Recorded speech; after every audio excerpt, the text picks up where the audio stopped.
Ninyo, ha? Bakit nasisipir ang bunganga? Eh, para nga hindi niya masabi na ikaw ay duwag! Halika! Bakit mo sinabi? Eh, hindi naman ako nagsabi! Di ba yung babae nagsabi na duwag siya? Bintayamin mo! Oo na! Sinabi mo ng lahat, ate! Sinabi mo na! Pindoy, ako na ang bahala sa kapatid mo. Halika na. Halika na! Di ba si Nana, ha? Di ba? Dali! Dali! Doy, sino may sabing duwag ako? Ha? Si Amor.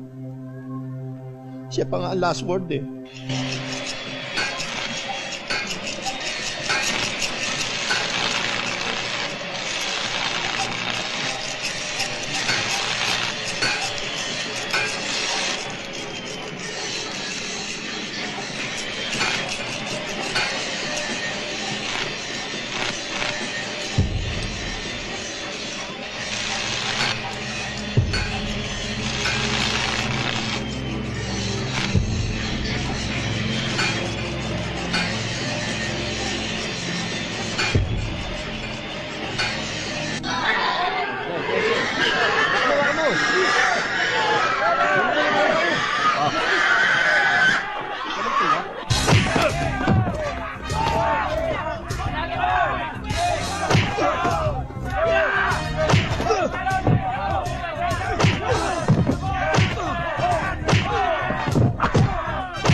Kuya, ano nangyari sa inyo?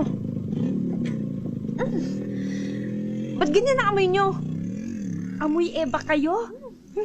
Eh, yung sinasakyan namin tricycle, bumaliktad eh. Oo, amor. Bubaliktad.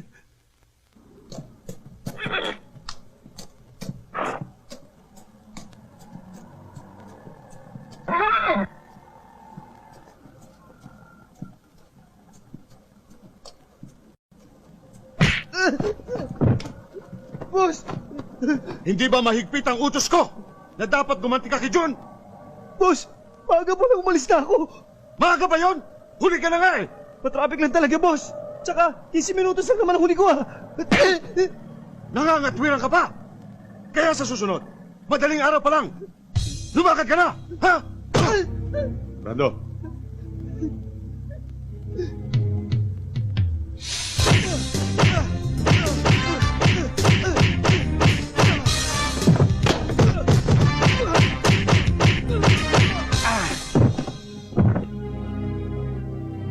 O ikaw naman, ang matapos na.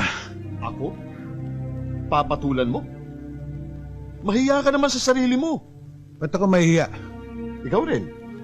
Pag kinanti mo ko, isusumpa ka ng aming federasyon. Anong federasyon? Federasyon. Samahan ng mga magnanakaw ng lakas. Mga kampo ni Darna! Mga berde ang dugo. Ang ibig mo sabihin, isa kang... Bading ako.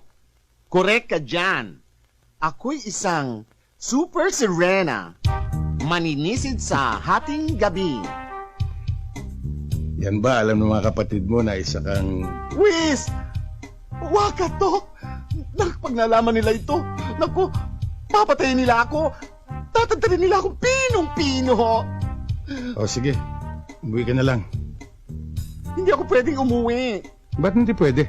Kasi alam nilang nakipag-umbagan ako sa'yo. Wala man lang akong evidence. Lagyan mo naman ako kahit isang black eye lang.